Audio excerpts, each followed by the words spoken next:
Good question, I would say, and I think the key decision-making point for me came when I was in Indian School of Mines, and during our annual festival, I set up the first restaurant to be run by a student, and I think in the span of about 3 days, we made about $20,000 with an investment of about $10,000.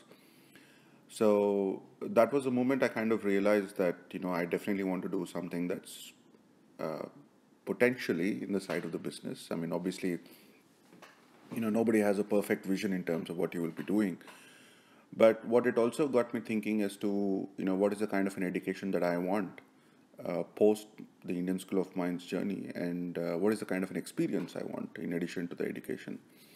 And what I realized was that I think today's education system is so focused on building specialization, as either in finance or marketing or mining or, some mining machinery and so on and so forth, that unfortunately we do not have good generalists in the world.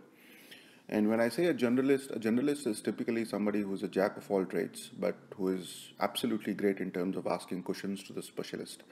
Now, that is truly the responsibility of a chief executive officer. A chief executive officer is somebody who is not necessarily an expert in a certain area, because he would have people working for him who are specialists, but a CEO is somebody who needs to be a generalist so that he can ask the right questions and create the strategy and push people in the right direction. And so what then I realized was that I need to become a generalist, and if I want to be able to run a business at some point of time of my own. Then the question was, okay, how do I become a generalist? The only way I could become a generalist was to be able to be working in different fields, in different functions, and therefore I was working with an IT company. I became a project manager. I went into the quality department. I did business excellence for some time. I did consulting for some time. Then I did account management. Then I did sales. And that's when I kind of got the confidence that, well, I know now how to run most of the functions in an organization and how to look at it from a holistic angle or from a business angle. And that's when I decided to jump into entrepreneurship. Now, I am not going to say that this is the right way to do it, but this is the way I defined my path for myself, and I achieved it. I think what's more important is to define your path. Whether it's right or wrong is immaterial, but execute it with absolute passion, because over time you will either realize that you are right or you're wrong, and which is great learnings in both ways, at the end of the day. So that is the reason why this whole diverse experience of mine personally is what I designed for myself, and I thought was absolutely beneficial to be able to build confidence in what I really wanted to do at the end of the day, which is to do business and to give back to the society. So KINDUZ was started with the whole idea of being able to solve business problems, which we still do. I mean, till date, we have close to over $600 million of return on investment that we have delivered for our customers around the globe. And, we work on activities like strategy development, we work on strategy execution, we work with on improving profitability, improving sales, improving cash flows. We work on innovation. So we do all different kinds of work in terms of KINDUZ. But if the crux of KINDUZ is, if a business has a problem, we solve it for them, and we define the strategy, we execute it for them. Now, we are not an IT company, and we don't want to be an IT company. What we want to be is an organization that solves business problems, and that's what we've been doing. For example, with the likes of Lafarge Holcim, we have delivered tens of millions of dollars of return on investment. Same is the case with the likes of Pfizer, GlaxoSmithKline, Dr. Reddy's, Sun Pharma, Dushaban Shankar, and so on and so forth. And so we've got these large multinational customers with whom we work in solving their business problems that are the need of the hour for them. And we work with their leadership teams very, very closely to be able to come out with strategic ideas, and to really be able to execute them on the ground.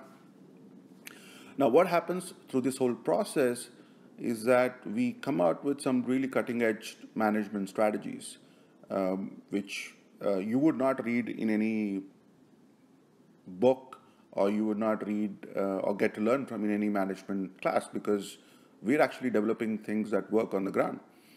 Now, what we realized was that how do we get this back to the society? And the first reason why we formed LASSIB Society was to be able to give back a lot of the intellectual property of KINDUZ back to LASSIB Society, so that the LASSIB Society can then expand and give out this knowledge base to the rest of the world. So if you look at LASSIB Society today, I think it's in the forefront of spreading knowledge, cutting edge knowledge. We've got over 13,000 members from 40 plus countries. A lot of them are senior leaders, and they come together to put together some of the best practices, things that practically work, things that don't practically work. And there are a lot of conferences that keep happening around the globe. And we also have a lot of certifications as a part of LASSIB Society on Lean Six Sigma, business analysis, project management, so on and so forth, which today are very, very respected certifications, primarily because they're very tough to crack. And that's how we generate cash into LASSIB Society. And LASSIB Society is a non-profit organization, so whatever money we generate goes back into philanthropic activities, into research activities. I am very, very glad that LASSIB Society has been involved in aiding flood victims, in helping poor people with in their kids for their heart operations. We take care of children's education of children of slain soldiers, and a lot of the philanthropic activities that we do as a part of the LASSIB Society. I'm also very, very glad about the fact that till date we've not taken any donations. All the money that is generated through the work of LASSIB Society is again spent back with the community. We are at a point, an inflection point with LASSIB Society, where we would really like to be able to expand the operations. And soon you'll be hearing a lot of different changes in the strategy so that we are able to really reach out to a larger segment of people. So the way I kind of put it is that, KINDUZ is where we make our money, and then LASSIB is where we spend our money. And I think the work that we do with LASSIB Society is, at the end of the day, a lot more fulfilling as an individual. And, it's just amazing to feel what comes out of it. So if you look at it, KINDUZ is all about, is the food for the mind, and potentially LASSIB is the food for the heart. When people talk about consulting, they have different thoughts about what consulting could be potentially be. The way I love to explain is that consulting is very similar to the concept of Padma Vyuha from Mahabharata, where Abhimanyu actually went into the Padma Vyuha, which is almost like 6 rings of defense. And he has to fight, every single guy in each layer. And then he has to walk right into the trap and fight all the key guys, and then figure out a way to get out successfully. Consulting is very, very similar, because when you walk into an organization, who knows the best about the organization is the people within the organization themselves. Now, you're walking in as an outsider, not knowing what's within the organization, not knowing what's inside that Padma Vyuha. There are people who will fight you, like the people within the Padma Vyuha. And you have to walk in, fight all those people, fight all the inertia that exists, make sure that the change happens, and still come out successful. Now, what happened with Abhimanyu was that he went in, but he had no clue how to come out successful. So he got killed. That's exactly what happens in consulting as well, is that if you do not know, it's easy to get in, but if you cannot be successful, and you will actually get killed. And the field of consulting is such that you make one mistake, the bad word spreads at a personal level very, very fast. It's very fast. And so you got to be really, really careful. You got to go in prepared, not knowing what's inside. You got to learn very fast, depending upon how things move. And you got to make a difference for the organization at the end of the day. Make sure everybody's happy. Fight the resistance, fight the inertia, make the change happen, deliver the outcomes, and come out successful. And I think that is the biggest challenge, in consulting. Now, what happens in consulting is if you go with a specific point in mind with your own biases and say, this is the way it has to happen, you are sure to fail. Yes, you need to walk in with a point of view, which is very, very critical. But it is also important to be able to learn and change your point of view very quickly based on what you see and what you hear and what you don't see and what you don't hear on a continuous basis. Now, it's not about proving yourself right or wrong. It's not about proving somebody right or wrong. Now, the intent is to be able to deliver value. As long as you have your intent right, as long as you're quick in your thought process, you will deliver value at the end of the day and come out successful. So everything goes back to the basics. I mean, it's not about whether you did your MBA from an IIM or a ISB or an XLRI or a Harvard or Kellogg's.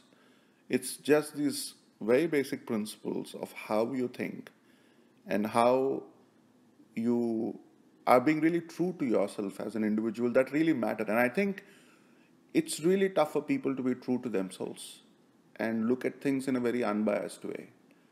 I think there's a lot of challenges that we have with each of us as individuals, I think, which is the biggest challenge that we all need to overcome. If we are able to really make a difference and see ourselves as to truly who we are, that's only when we will be in a position to help others. If we are not comfortable with ourselves, there's no way we can make a difference for the others out there. And I think that is the biggest challenge in consulting or in any career or a profession or work where you are involved in helping others. You need to be able to first help yourself before you help others. So what opportunities and options do students have to get into a consulting career, and how can they grow in this field, that is consulting? Now, we need to understand the different kinds of consulting careers. For example, there is mining consulting, there is electrical consulting, electronics consulting, and there is general management consulting. It all boils down to the interest again, in terms of what the students really want to do, what an individual wants to do. Now, typically people have looked at consulting as a situation, a career where, you kind of have a lot of expertise, you spend a lot of time, build a certain amount of gray hair, and then you get into consulting.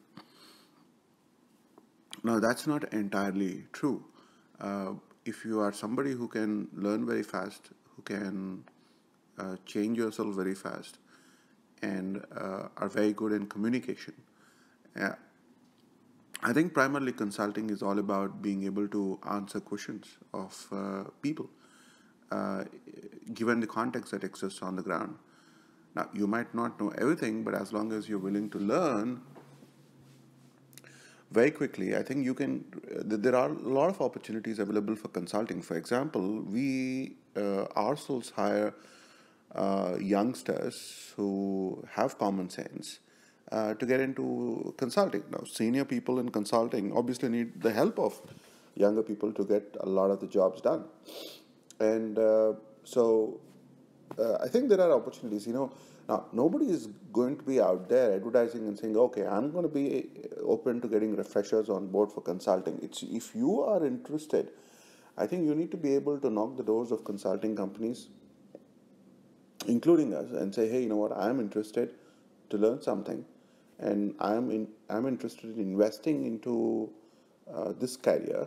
And you need to be very clear as to why you want to do it in the first place. Now, the biggest advantages of consulting is that, today we could be working in the pharmaceutical sector, tomorrow we would be working with the defense sector, the third day we would be working in the infrastructure sector, and and doing different kinds of things. So the scope of learning, the scope of awareness that you will get is much, much, much more than being in one job, like doing software development at the end of the day. So you got to really pick and choose, which company you would like to join. I think knock the doors yourself, reach out to the senior leaders, express your interest, and stand out from everybody else, because it's not just you, right? There are potentially tens of others who are doing the same. So how do you get noticed in the whole lot?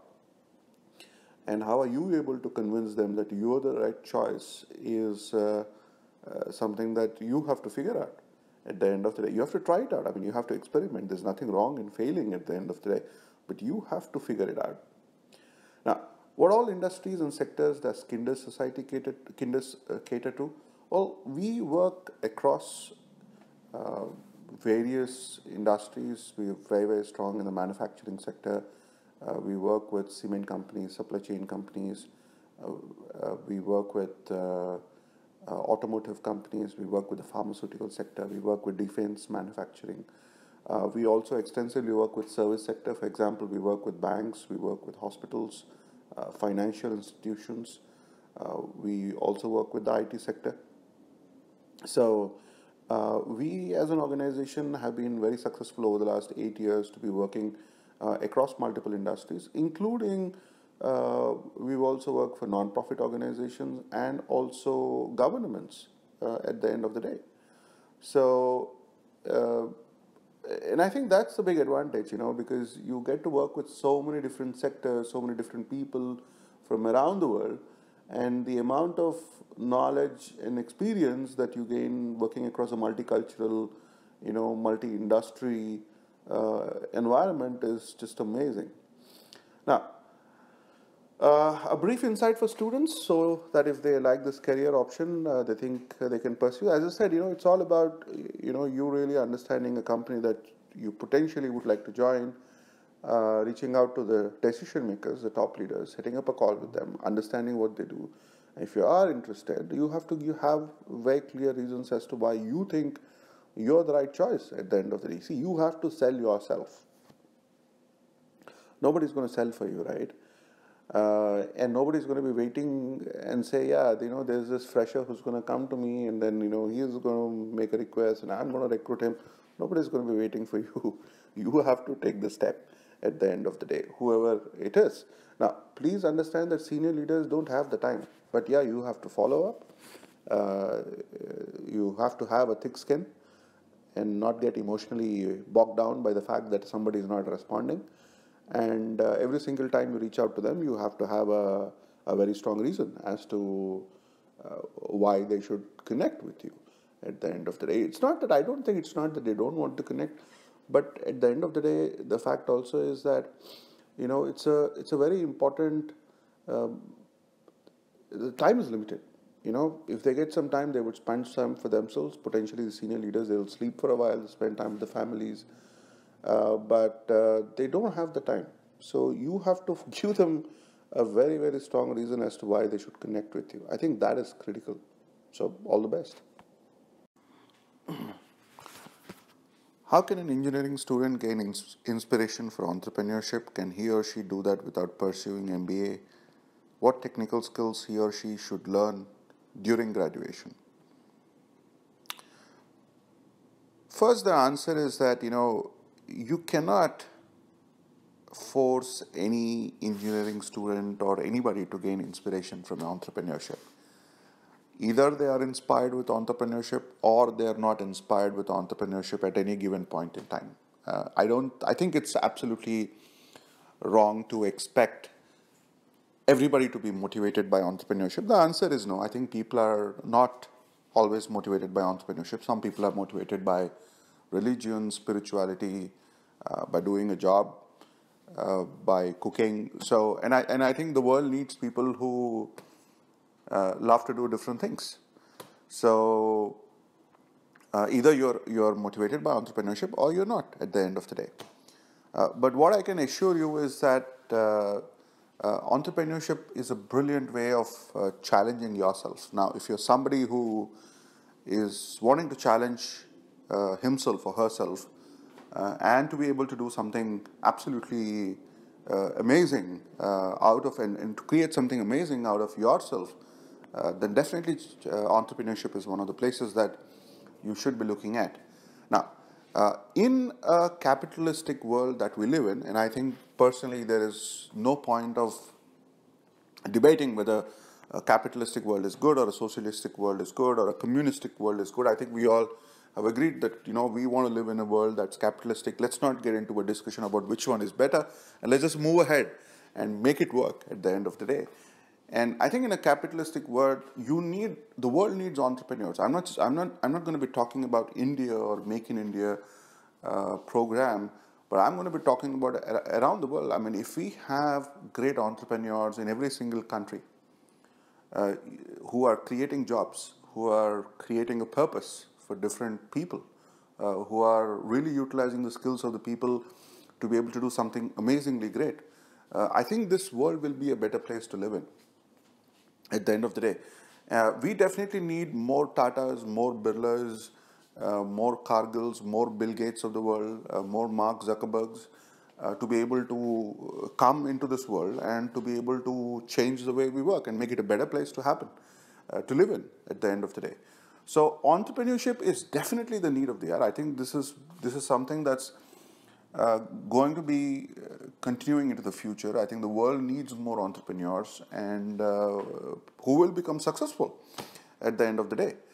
Now, it is definitely not mandatory to be doing an MBA. Now, a lot of people unfortunately do MBA because they think they'll get a better job. Personally, I think that's the wrong reason to be doing an MBA, right? Now, you should be doing your MBA because you want to learn something new. Now, learning something new comes into the mind only when you know why you want to learn something new. Now, whether that's entrepreneurship, whether you love finance, so on and so forth. Now, so you need to be very clear as to why you're doing an MBA. I mean, the likes of Bill Gates and Larry Ellison, Mark Zuckerberg of the world have not done an MBA. Yes, doing an MBA helps giving a broader perspective, but the fact also is, at the end of the day, if you want to become an entrepreneur, nobody is stopping you from picking up a book and reading it. And at the end of the day, most of these books are plain English. I mean, this is not rocket science. This is not about teaching theorems in physics or mathematics and, complicated stuff. I mean, this is straightforward, simple English and common sense. Management is all about common sense. Strategy is all about common sense. So nobody is stopping you from really picking a book and learning about it, or going and meeting somebody who is very senior, who's done it, who's lived it, and going and asking him questions. I think, for some reason get bogged down with the fact that, oh no, I need a formal education to be able to learn something, rather than learning things ourselves at the end of the day. And given the fact that today we live in a connected world, all it takes for you to just drop a question on Google and you get your answers. So really, you can definitely be a great entrepreneur without having an MBA program, as long as you're willing to learn, as long as you're willing to change. Now, when somebody asks me, what is it that you have learned the most from this whole process of entrepreneurship, the single thing that I tell them is, look, I have actually learned the most about myself, my strengths, my weaknesses, areas where I need to improve, areas where I suck. And I have to make a drastic improvement at the end of the day. That is entrepreneurship, where it's not about going and making something happen outside, but it's actually making a change within yourself as an individual. And you need to be able to have the guts to look at yourself in a very brutal way, especially around those items where you're very poor at. Now, what technical skills does the individual need to learn during graduation? I think when you are doing your graduation, you have this amazing opportunity to be able to network. And this network will take you a long way into the future, right? Don't spend time only with your friends from your state who speak your same language, whom you like, but go out and meet those people whom you don't like. Go out and meet those people who are from different locations. Understand their cultures, right? See how you can build relationships with them. And I think this is something that is a big opportunity that you need to utilize. Number two, there are a lot of opportunities where you can use your management skills, like you have your events, you have your festivals. I mean, make sure you use your management skills there. I mean, there's nobody stopping you from going out of the way and trying to do something different out there. So I think when you're doing your graduation, you have this opportunity to be able to network with a lot more people, build relationships, to be able to go out of your comfort zone and do something different, because now you're absolutely on your own. And I think that's what you need to do a lot more. Now, when I was doing my graduation, unfortunately, I was not somebody who was very outgoing as much as I would have wanted to right now. And at the same time, I was not, and until unless my final year, I was not in a situation where I decided to kind of go out of my comfort zone and try and meet people and do something completely different. And I think that is something that if you can start doing ahead of time, I mean, yes, without spoiling your studies and making sure that you're getting good marks and all of that, I think you would have done good justice for yourself. You got a great alumni network, out there. And nobody's stopping you from, dropping a message to somebody and saying, hey, you know what, I've got a set of 10 questions that I want to ask you. I want to get into a Skype call with you and understand what you have done, how you've done. I think there are people who would just love to talk and guide you as individuals. I think it's just up to you to be able to stand up, get out of your comfort zone and really push your limits and do something that you've not done. It's only the people who have been constantly pushing limits. It's only those people who have been asking tougher questions, doing some things that they have not done, are the people who have moved forward. I mean, people who are just sitting in their room, closing their doors, are not the people who are going to move forward. It's not going to happen. I mean, you want to make a change happen, you got to change yourself first. So what you need to learn is this whole process of, learning quickly and changing yourselves quickly for the good at the end of the day. And for that, you need to have the optimism. You need to have the energy levels. You need to be able to be brutal with yourself as to who you are, right? Your strengths, and more importantly, your weaknesses. You got to work on them. So at the end of the day, it's you who decides everything. I mean, I am nobody to say everybody's got to be inspired by entrepreneurship. It's you who has to decide what you want to do in life. You want to make sure you don't do anything about yourself in life. Well, that's your call. I mean, bear with it and don't complain about it tomorrow. You want to do something tomorrow, make something out of yourself and be successful. No matter how you define the word success, you got to make it happen, buddy. You got to make it happen. How did the idea of the venture strike you, and how is it different from your competitors? Now, the first part as to how did this whole idea strike me, as I said, when I was in Indian School of Mines, I set up a small restaurant during the annual festival, and that's how I kind of, got and realized that, oh, you know what, I've got this talent of doing something different and be entrepreneurial and start a business.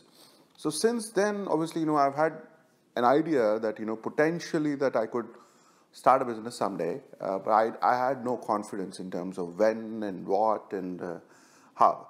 So I decided that I'm going to go through my process of education, and I went through my master's in quality. I did my executive MBA from XLRI, which is basically PGCBM. And I learned through the whole process, did different kinds of jobs because I wanted to be a generalist and get experience in different areas.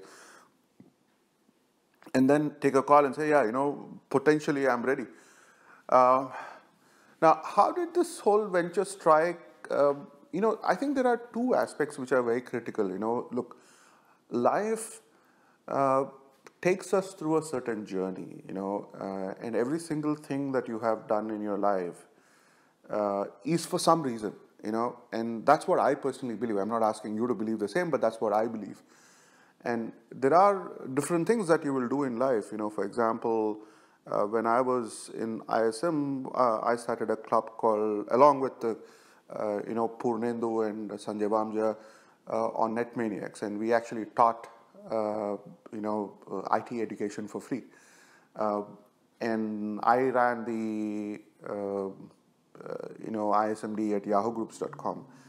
And so, you kind of realize that, oh, you know what, you love education, you love teaching people, you love to create a network. And then when I was in the job, I went through a lot of experiences.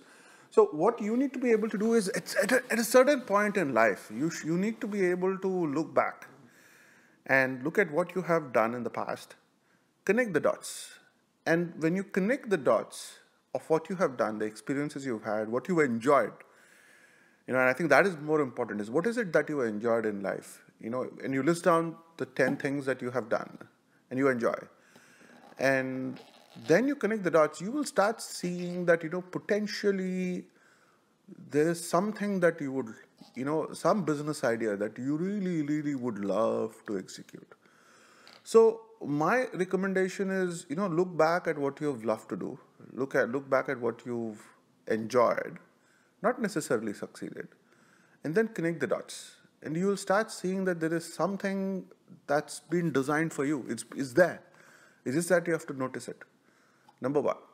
Number two, the question is, when do you start being an entrepreneur? Now, for me, I was sitting in a Starbucks in Chicago, and I was explaining to my friend on how to run a business, because he was starting a business.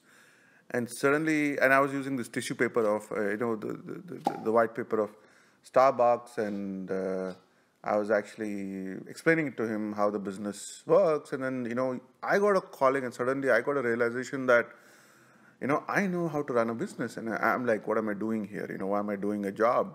At that time, I was working with Capgemini. So I kind of had a inner calling and said, oh, this is the time. I need to make this happen now. Now, when is that inner calling going to come to you? Well, for some of you, that inner calling might come early, immediately after college, or even before college. I mean, before you complete college, you might just quit the college one day and say, hey, look, I want to do something different in life. Now, there are a lot of school dropouts or college dropouts who have become so successful in the world. The only thing that they do is they learn, they unlearn, and they change very fast at the end of the day. That's what is critical.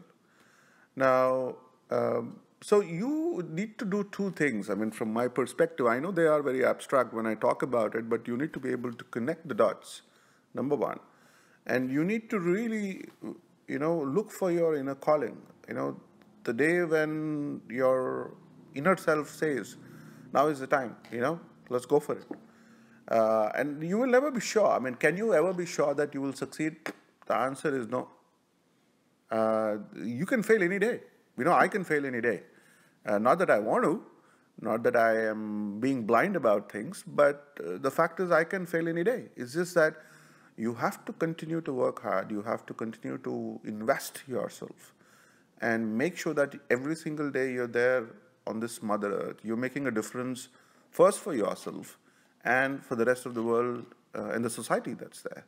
So that's how I got started on my venture with KINDUZ. And I think over, after 3 years' time, I got this calling about LASSIB Society, which is the non-profit organization which we run.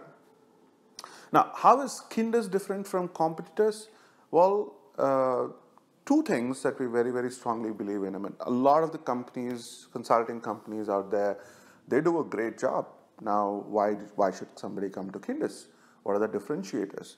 Now, the way we put it is, how we define success is that the sooner we get kicked out from the company that we're working in, the more successful we are. Now, the reason that is the case is because, I don't want to be a consulting company who gets into an organization and just sticks there, and where I'm finding opportunities. Oh, I need to get $1 million extra here. I need to get $1 million extra there. And I want to be living with this company forever. No, the answer is no. I want to get out of this company as soon as possible so that I can move on to do work with the second company. And the primary reason for doing that is because if I am able to get kicked out in a nice way, by the way, from the current company, it's only because I've built the capabilities within the organization. So what we really focus on is taking up some very, very challenging assignments that a company has not been able to achieve, but use its own people to be able to deliver the goods. Now, in the whole process, what happens is we build internal capabilities, right, through a whole process of training, coaching, consulting, doing the strategy, change management, and so on and so forth, so that in a year's time or 18 months' time or 6 months' time, they don't need us anymore. They're on their own.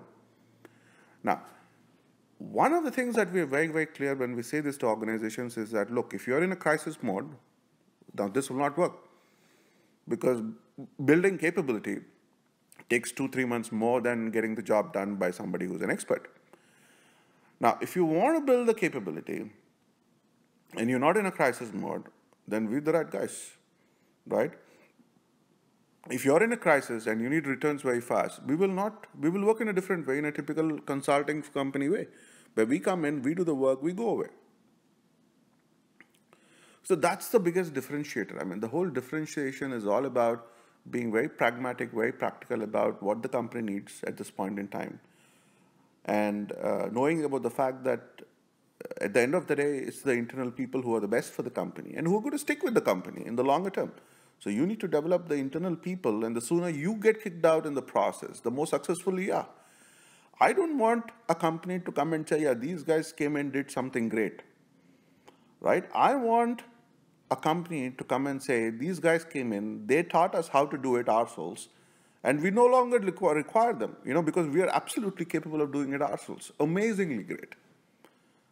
That, for me, is the single most differentiation for KINDUZ. And when we do it, we do it with the whole focus on delivering return on investment for the customer.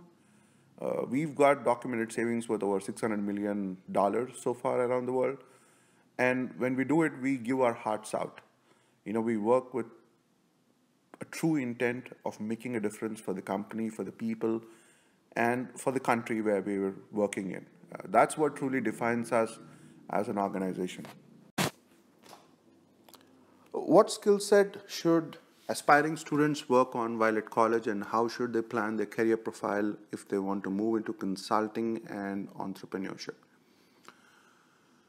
Well, I think we did cover this question partly as to, what are the skills that you need to develop. I will just briefly touch upon it once again. I think irrespective of the career that you want to get into or the profession that you want to get into, I would say just close your eyes, look deep within as to what you like to do, what you love to do. What is, I don't want to use the words like passion, and I just want to keep it simple. What do you really like to do? And if that's sports, start thinking about it, start learning about it, make experiments. It's okay to absolutely fail once in a while. That's absolutely fine. I think there's nobody who's learned without a failure at the end of the day. And decide on where you want to go first. And I know it's not easy. It took me 3 years of being at ISM to decide that, yeah, I want to get into IT at that point in time. And I only started working on it potentially in the in the second half of the third year. And so keep the search on. I think it's important to believe that you are born, you're built for a reason. There is a purpose for your life. You have to find your purpose for your life. Even if it's a short-term purpose that you think that you believe in, that's okay. Just get moving. I think what also happens is that people are, just waiting, locked up in a room, thinking about, oh, you know what, I'm going to find a larger purpose to my life. No, that's never going to happen. You have to find, even if it means a short-term purpose to your life, and work on it. And really, really drive hard. You will make mistakes. You will be a stupid. I was an absolute stupid when I was in college, at ISM. And I still think that every 6 months I look back, I look at myself and I'm like, oh gosh, why did I do that 6 months back?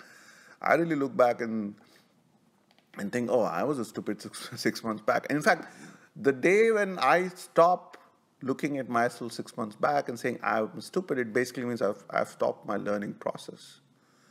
So choose your liking, choose your love, choose your passion, even if it means a short-term purpose, even if it means a mid-term purpose. Don't worry, just execute. Act today, because you can keep waiting and for a greater tomorrow, but the tomorrow might never come. All you have is today. All you have is right now. So work on it. And once you know what is your short-term purpose or mid-term purpose or long-term purpose of your life, right? Go all out. Learn every single thing that you can in your lifetime, around that particular area. I don't need to tell you what skills and, capabilities you need to build. If you know where you want to go, you will exactly know the kind of skills and capabilities that you need to build. You want to get into non-profits, you got to go dirty your hands in the rural areas, buddy. You want to get into sales, you got to go out, meet people, you got to go out, learn cultures, you got to go out and being able to start building relationships. You cannot just lock yourself up, right? You want to get into mining, you got to go into the mines. You cannot just sit outside and in an AC room and say, oh, I'm a mining engineer. It's not going to work that way, right? Personally, I still miss the smell of coal mines and iron ore mines, and we're very, very glad to be working with some of the mining companies like NMDC. And so bottom line again is the same. Just look at and identify what do you love, what do you like to do, even if it's short term, execute. And once you know where you want to go, even if it's for the short term, you will know what capabilities and skills to build. But I think, as I've repeated myself a number of times, you have to be brutal with yourself, brutally true with yourself about what you need to do, what you are bad at, what you are okay at, and what you need to learn, and more importantly, what you need to unlearn. You got to be brutally true to yourself.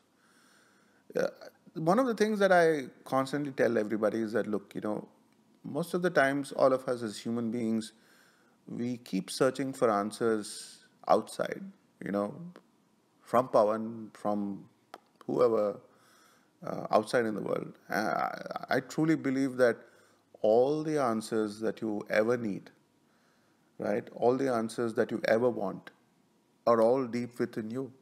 All you need to do is just close your eyes, sit there in the calm. You will find your answers. Trust me, do it. What's your message for juniors at ISM? Well, that's an interesting question, because, it's kind of a very small question. What's your message for juniors at ISM? But it's yet so complicated because it kind of encompasses every single thing that's there in this universe. What's your message for the juniors at ISM? The only thing that I will say is the following, each one of us has dreams, and those dreams are there to be achieved. And you can achieve each single one of them. I have, in my life, achieved almost all the dreams except for a few. And I'm adding to those dreams right now. And even those few which I have not achieved, I will be working on them very, very seriously. I don't want to be dying and saying, oh shit, I didn't achieve my dreams. No, never. I don't want to be like that. I want to achieve all my dreams. You can achieve all your dreams, but you got to work for that. You got to wake up every single day, think about what your dreams are, and go behind them. You have to be absolutely paranoid about achieving your dreams. Nobody else is going to be paranoid about your dreams. You got to be. At the end of the day, you got to make somebody out of yourself, somebody great. Not because you want to do it for yourself, but because even if you want to do it for yourself, you will make a huge difference for the humanity as a whole. You will make a huge difference for maybe a section of the community, but that's good. Tomorrow you might be able to give jobs to 20 people in a country. Now, there might be 80 people who might be depending on those 20 people. So just go behind your dreams. I think it'll do larger good. In fact, I truly believe that it's for the larger good. And each one of us has been built for a purpose. Each one of us has been built to deliver something. Either we make it happen or we screw it up. The choice is yours. You decide.